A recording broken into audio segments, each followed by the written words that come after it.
بسم اللہ الرحمن الرحیم۔ میرے دیکھنے اور سننے والے دوستوں اور ساتھیوں،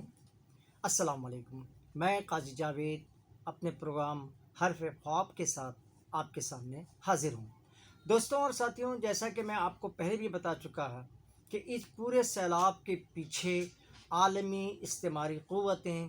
یعنی جسے آپ کوئی نادیدہ قوتیں بھی کہہ سکتے ہیں، وہ اس میں شامل حال رہی ہیں۔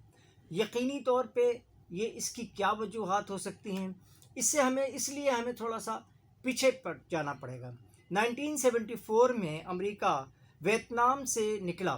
یعنی ویتنام سے شکست کھا کے، ویتنامیوں کی فوج سے شکست کھا کر وہاں سے اس نے رخصت ہونے کا فیصلہ کیا۔